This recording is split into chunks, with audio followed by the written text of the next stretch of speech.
you're excited to join me today is pleasing. But knowing that you remember what we studied last time would be overwhelming. Let's see. Let's review our lesson on the accessibility and effectiveness of various sources of information. I want you to identify what is described in each number. Number 1, it is described as the degree to which something is successful in producing a desired result. Is it letter A, reliability, B, credibility, C, accessibility, or letter D, effectiveness? Good! You remembered. The answer is D, effectiveness. Number 2, it is a kind of document written by experts or scholars that discusses results of scholarly works like research. Is it letter A, scholarly article, B, news or magazine, C, reference material, or letter D, government document? Correct! It's letter A, scholarly article.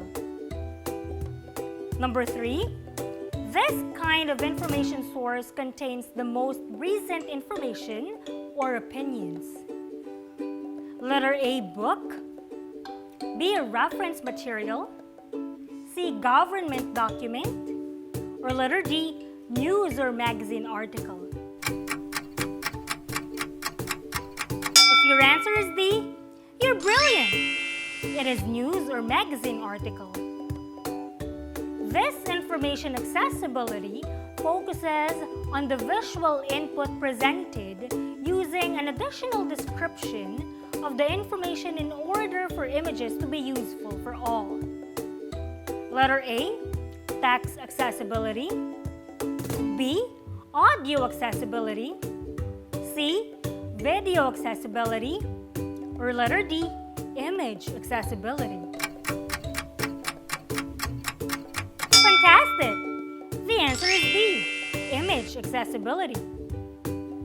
The following are tips on how to achieve text accessibility in a material except blank. Letter A, use simple colors that complement each element. B, use good contrast and readable font size. Letter C, put too much information in one place only. Or letter D, place the most important detail in the top portion of the material or as the heading. Did you say letter C, put too much information in one place only? Great! You got it right. You're absolutely impressive. I'm overwhelmed and convinced that we could now advance to our new lesson.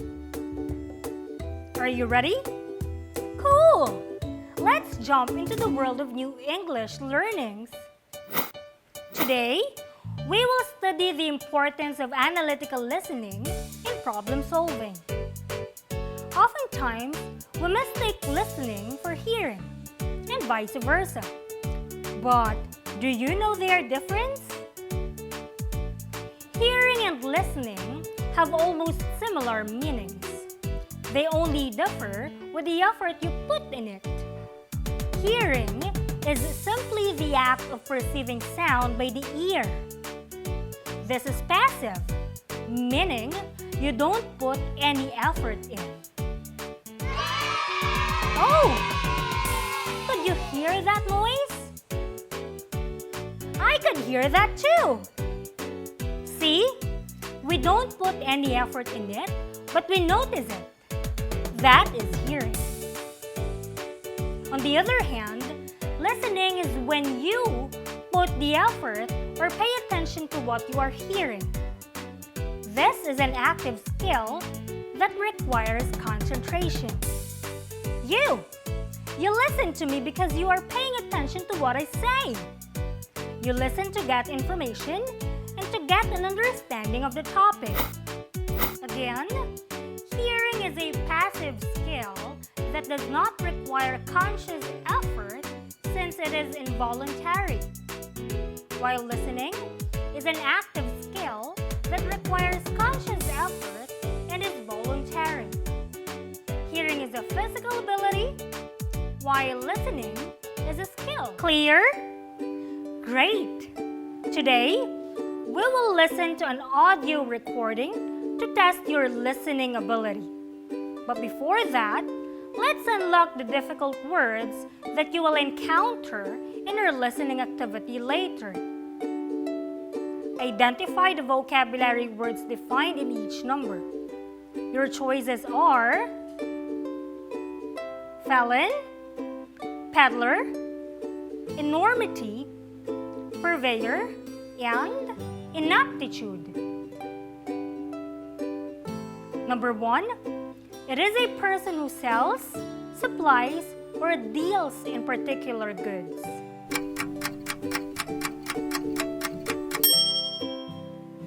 Good! It is a purveyor.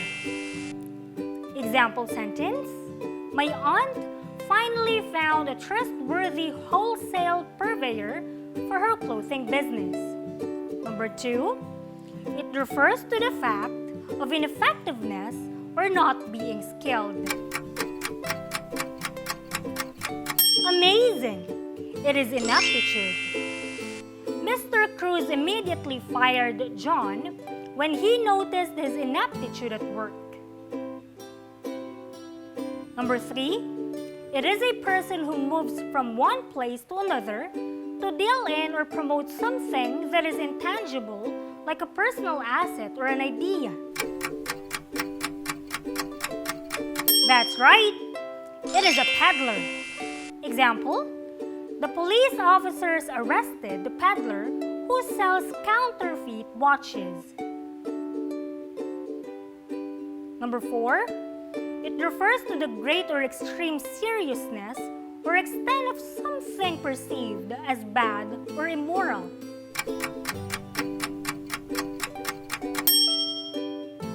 Very good! It is enormity. Let's use enormity in a sentence. Many people persevere despite the pandemic and the enormity of its overwhelming impacts. Number 5, it is an individual who has committed a serious crime. Great! It is a felon.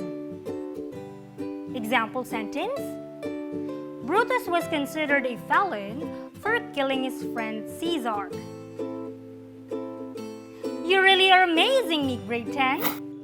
Now, as our first activity, I want you to listen carefully to and examine the excerpt of the State of the Nation address of President Rodrigo Roa Duterte on July 27, 2020. My countrymen, it is sad that while government focuses its attention and resources to battle the coronavirus, there are those who take advantage of a preoccupied government.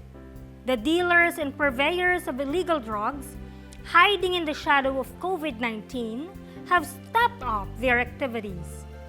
The amount of shabu valued at millions of pesos seized during police operations speak volumes of the enormity and weight of the problem that we bear. The corrupt, the grafters, and the influence peddlers also take advantage of the fear and confusion that the coronavirus generates. The financial and material assistance of the government to the unemployed, the sick, and the destitute running into billions of pesos are not spared from corruption and ineptitude. Even the donations from well-meaning private persons are skimmed before reaching their intended beneficiaries. It is like snatching food from the mouths of babes. The profiteers, overpricers, and corrupt felons must be laughing while they stash their dirty monies. But not for long. They cannot outrun the long arm of the law. If we allow greed, self-interest, and ambition to rule us, then, as stated by one prominent physician, we will be left with nothing better than the lesser evil instead of the greater good. The efforts and resources which we poured out produced the momentum needed to bring our country closer to our goals. Suffice it to state, we made significant strides over time. Now, answer the following questions in your notebook. Number 1, what information is provided by the text? Number 2, what is a State of the Nation address or SONA? Number 3, by mandate, who is tasked by the Constitution to deliver a SONA? Number 4, when and where should a SONA be delivered? And number 5, what problems were identified by the President in his SONA? You have a minute to finalize your answers.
Number 1, what information is provided by the text?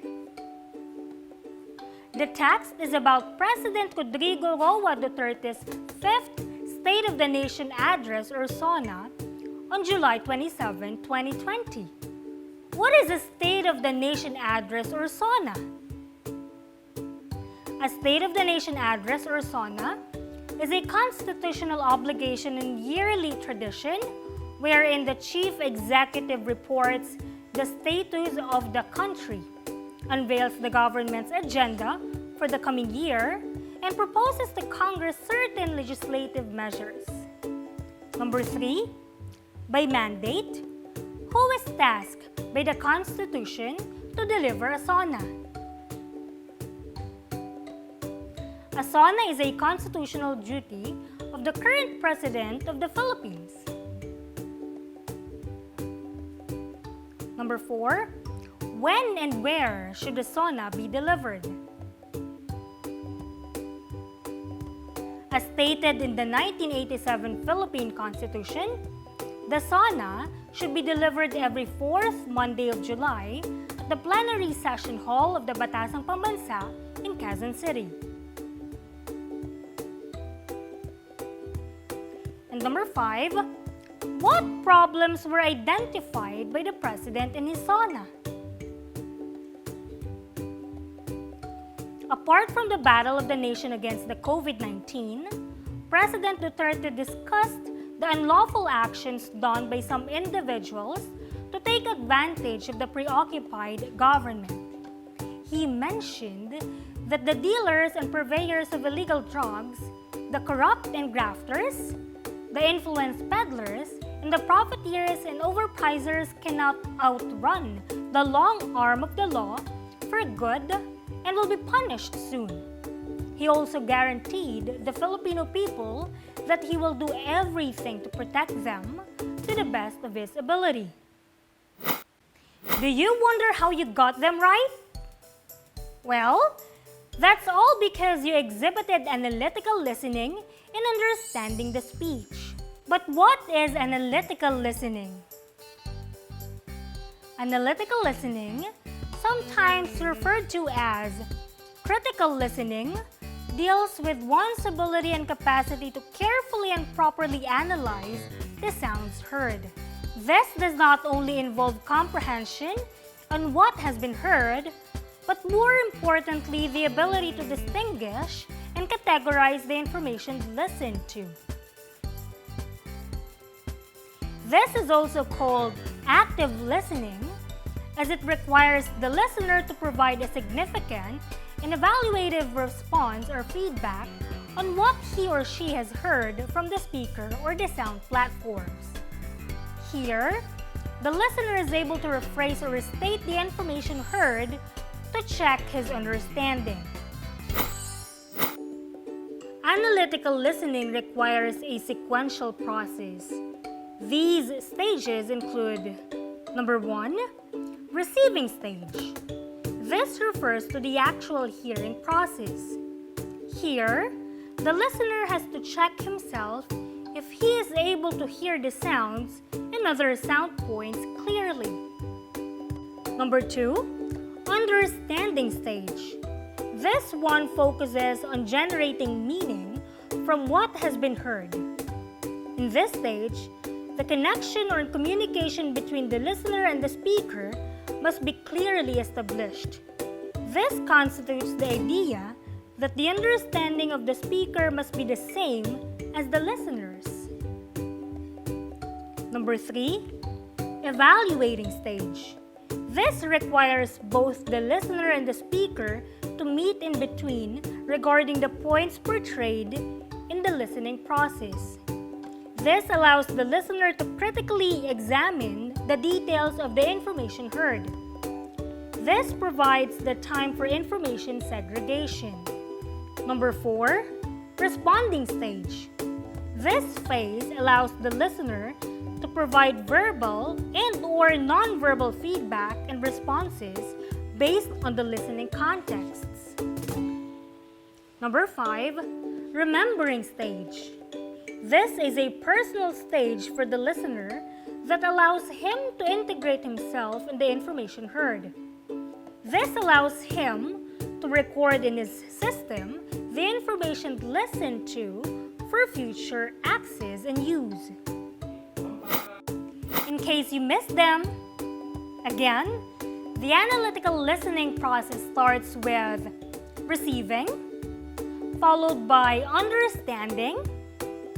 Next is evaluating, then responding, and finally, remembering. Keep in mind that good listening skills make us more productive. And productivity is crucial, not just for school, but also in relation to life in general, because it leads us to growth. It allows us to accomplish more from the limited resources that we have. Our ability to listen analytically allows us to better understand the lessons, activities, and assignments given to us and everything around us. Always remember, learning English may be difficult at first, but if you put your heart in it, you will surely love it. I am Ma'am Karla, Heart Your Service.